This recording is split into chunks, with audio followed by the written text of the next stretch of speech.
బోరగడ్డ అనిల్ అనే వ్యక్తి ఆయన వైసీపీ కార్యకర్త కదా? ఆయన కార్యకర్తనా? అంటే మీకు తెలిసింది. ఎవరు చెప్పారన్న వాడు సరే వాడు వైసీపీ కార్యకర్తని ఎవరు చెప్పారు? అనిల్ కుమార్ బోరగడ్డ ఆయనే చెప్తాడు. ఎందుకు చెప్తాడు?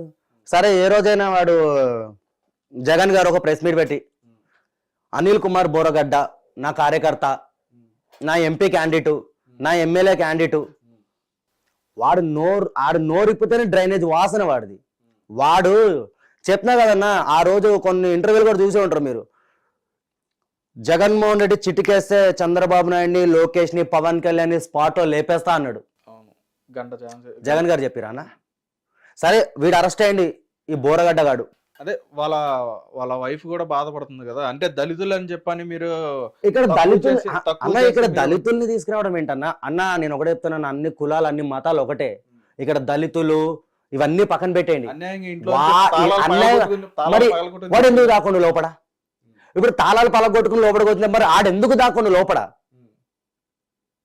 వాడు తప్పు చేసిండు కాబట్టే దాక్కుంటున్నాడు లోపల. ఇప్పుడు తను నా భర్తకి అన్యాయం జరిగిపోయిందని కొట్టేసుకుంటుంది. అది బాబోయ్ ఎందుకన్నా బాబు, ఆడు ఎప్పుడైతే రిజల్ట్ వచ్చిందో ఆ రోజు నుంచి అజ్ఞాతంలోకి వెళ్ళిపోయిన వాడు. ఆ రోజే ఎక్కడో ఉండి లైవ్ పెట్టి సారీ ఏంది పవన్ కళ్యాణ్ రే నీకు అఖిరానంద నీకు పుట్టిండో ఎవడికి పుట్టిండో అన్ని తేలుస్తా. అరే పవన్ కళ్యాణ్ నువ్వు వైజాగ్లో ఎలా అడుగు పెడతా అన్నాడు. పవన్ కళ్యాణ్ గారు మీకు కంగ్రాచులేషన్స్. ఎందుకు వచ్చింది అంతవరకు? అదన్న వాడు అన్నాడు కదా అసెంబ్లీకి ఏంటండి రిజల్ట్ జూన్ 4 కదన్నా. జూన్ 4 రిజల్ట్ తర్వాత జనసేన కార్యాలయంలో మంగళగిరిలో టీడీపీ కార్యాలయంలో ఏ నా కొడుకు ఉండడు అలా చేస్తా అన్నాడు. వాడే లేకుండా పోయింది అక్కడికి. సరే వాడిని అరెస్ట్ చేసిర్రు. మరి ఇద్దరు పోటాపోటీగా ఇద్దరు వీడియోస్ మాట్లాడుకునేవారు మీ ఇద్దరు. ఎవరన్నా? బోరగడ్డ నేనా? బోరగడ్డ నేను మాట్లాడేటోళ్ళం కాదు. వాడు చాతకాని ఎదవన్నాడు. ఆడికి ఫోన్ చేసామనుకో అన్న, 2022 అనుకుంటా. వాడికి ఫోన్ చేస్తే చెప్పండి అంటాడు, నీ మీద పోలీస్ కేసు పెడతా అని చెప్పి ఫోన్ స్విచ్ ఆఫ్ చేసేస్తాడు. ఆ నెంబర్ బ్లాక్. అక్కడికి ఉత్తిపునని భయపడతాడన్న. ఆడు ఏంటంటే బయటకే షోలు అన్న, అన్ని కుళ్ళేత్తుగా బయటకే షోలు, లోపలికి ఏమో అంత డొల్లాది అంతా ఏముండు. ఇప్పుడు వాడిని అరెస్ట్ చేశారు, ఇన్ని రోజులు అవుతుంది.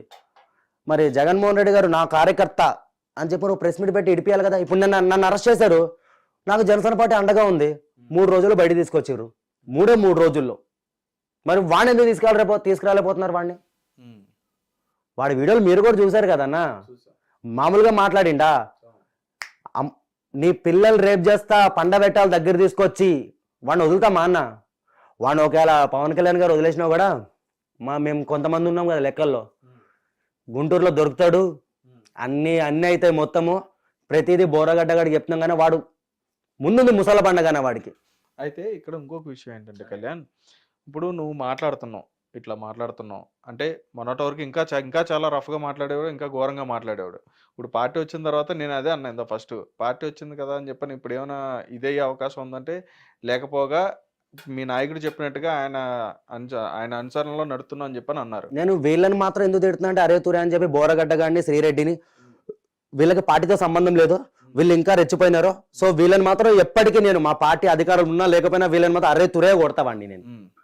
నాకు ఒకటే అన్న, వాడిని బహిరంగంగా పవన్ కళ్యాణ్ గారి బ్యానర్ ముంగడ క్షమాపణ చెప్పించే వరకు వాడిని మేము వదలం. ఎవరు వదిలినా కూడా, నారా లోకేష్ గారు వదిలేసినా కూడా మేమైతే వదలం. మా కళ్యాణ్ గారికి క్షమాపణ చెప్పిస్తాం. బోరగడ్డ గాని నడి రోడ్డు మీద గుంటూరులో ఇది ఖచ్చితంగా ఎప్పుడు నేను పోయేలోపు జరగాలంతే. Okay right. అంతే. ఇంత మీరు ఫైర్ మీద మాట్లాడుతున్నారు, అదేవిధంగా ఇంత కరెక్ట్గా మీరు మాట్లాడుతున్నా కానీ మీ ఫాలోవర్స్ నుంచే, అంటే మీ సర్కిల్ నుంచే, మీ దాంట్లో నుంచే మీకు కూడా కొన్ని వార్నింగ్స్ రావడం కానీ, మిమ్మల్ని కూడా నువ్వు ఏంట్రా ఎక్కువ మాట్లాడుతున్నావు నువ్వు అది ఇది అని చెప్పని మీకే వార్నింగ్లు ఇచ్చి నువ్వెంత అన్నట్టుగా కూడా మాట్లాడినవి కూడా మాకు తెలిసింది. మరి నిజమైన వాస్తవం అన్నది ఉన్నారన్న. ఇప్పుడు ఎలాగంటే నేను స్ట్రైట్ ఫార్వర్డ్ అన్న. నేను ఎలాగంటే ఒకళ్ళని మోసం చేసి బతికేట ఉండేది కాదు. నేను కళ్యాణ్ గారి కోసం ప్రాణం ఇచ్చేస్తా. ఇప్పుడు నువ్వు పురుగుల మంది తెచ్చేస్తే తాగే రకాన్ని నేను ఆయన కోసం. పొద్దున్న మా అమ్మతో పెద్ద లొల్లి కూడా అయింది నాకు ఆల్రెడీ.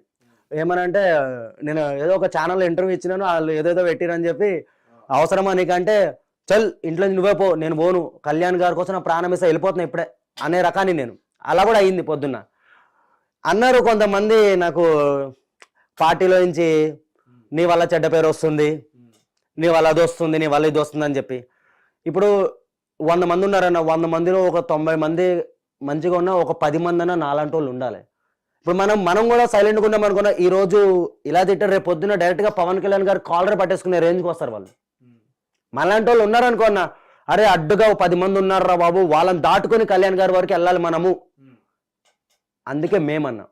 అంటే మీరు రైట్ బాగానే అంటున్నారు. ఇప్పుడు అడ్డుగా మీరు ఉన్నారు, ఏదైనా ఉంటే మిమ్మల్ని దాటుకుని వెళ్ళాలని చెప్పి అంటున్నారు. మీరు ఇక్కడ ఉన్నది తెలంగాణ, మీరు ఉన్నది అది ఆంధ్ర పాలిటిక్స్ వచ్చేటప్పటికి అక్కడ. నేను ఇప్పుడు ఏపీలోనే ఉంటున్నాను. యాక్చువల్లీ నేను ఏపీలోనే ఉంటున్నాను, విజయవాడలో ఉంటున్నాను. ఆహా, నేను విజయవాడలోనే ఉంటున్నా. నేను మీరు పిలిచారని చెప్పి నేను వస్తున్నాను అంతే. అవునా? నేను విజయవాడలో ఉన్నాను, విజయవాడ నడిబొడ్డులో ఉంటున్నాను. మొన్నటిదాకా నేను రాజమండ్రి బత్తుల బలరాం కృష్ణ ఎమ్మెల్యే గారు తెలుసుగా అన్న, ఆయన నియోజకవర్గంలో ఉన్నా. నేను ఆయనకి సపోర్ట్ చేసుకుంటూ అక్కడే ఉన్నాం మేము, బత్తుల బలరాం కృష్ణ గారికి. ఇప్పుడు ఎమ్మెల్యే ఆయన. ఓకే, చెప్తున్నా కానీ ఆయన, నేను తెలంగాణ కాదన్నా, నాది పక్క ఆంధ్ర. నేను ఆంధ్ర పౌరుణ్ణి. అయినా ఇక్కడ తెలంగాణ ఆంధ్ర ఏముందన్నా, కళ్యాణ్ గారికి ఓన్లీ ఆంధ్రాలోనే అభిమానులు ఉన్నారా? మొత్తం ఉన్నారు. ఎక్కడి నుంచైనా వాయిస్ రేస్ చేయొచ్చు అన్నయ్య గురించి. ఆయన మా ఇంట్లో పెద్దన్నయ్య అనుకుంటాం కాబట్టి ఇంకా రేస్ చేస్తాం బరాబర్. Okay, right. ఇక్కడ మీరు బోరుగడ్డ అనిల్ని తిడుతున్నారు, శ్రీరెడ్డిని తిడుతున్నారు. మెయిన్ టార్గెట్ వాళ్ళిద్దరే అన్న. Okay, right.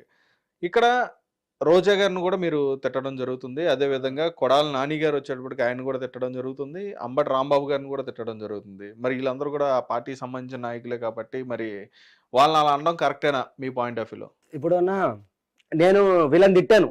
ఎవరిని? రోజాని, కొడాలి నాన్ని, పేరు నాన్ని, ఇంకా అమర్నాథ్ని, వీళ్ళందరినీ నేను తిట్టాను. కానీ వీళ్ళని తిట్టినంత తిట్టలే. నేను వాళ్ళని విమర్శించాను. వాళ్ళు ఏదైతే పదవుల్లో ఉన్నారో ఆ పదవిని సరిగ్గా చేయండి. ఎప్పుడు చూడు పవన్ కళ్యాణ్ గారి మీద పడతారా మీరు? నేను అంటే వీళ్ళు ప్రెస్ మీట్ పెట్టినప్పుడల్లా పవన్ కళ్యాణ్ గారు బ్రో సినిమాకి తీసుకొచ్చేసి బ్రో సినిమా గురించి మాట్లాడతాడు, భీమ్ నాయక్ సినిమా గురించి మాట్లాడతాడు. అంటే పవన్ కళ్యాణ్ గారు సినిమాని చూస్తేనే వీళ్ళకి ప్యాంట్లు తడిచిపోతున్నాయి. ఆ టైంలోనే ఆయన సినిమాలు ఆపడము. ఇప్పుడు అంబటి రాంబాబు గారు మొన్న ఏదో మాట్లాడుతున్నారన్న, పుష్ప సినిమాని ఎవడు ఆపుతాడో చూస్తాము. అసలు నాకు అదే అర్థం కావట్లేదు. ఇప్పుడు ప్రభుత్వం వచ్చి ఒక 4 నెలలు అవుతుంది కన్నా, 4 నెలల నుంచి ఎన్నో చిత్రాలు వచ్చినాయి, ఎన్నో మంచి మంచి సినిమాలు వచ్చినాయి, అన్ని బాగానే నడిచినాయి. ఒక్క లొల్లు అవ్వలేదు, ఏం అవ్వలేదు. గత ప్రభుత్వంలో వీళ్ళ వైసీపీ ప్రభుత్వంలో చిరంజీవి గారిని, మహేష్ బాబు గారిని, ప్రభాస్ అన్న, మొత్తం టాలీవుడ్ ఇండస్ట్రీ మొత్తం పెద్దలందరినీ ఆయన కాళ్ళ దగ్గర పిలుచుకుని, సార్ ప్లీజ్ మీరు తల్లి లాంటి వాళ్ళు,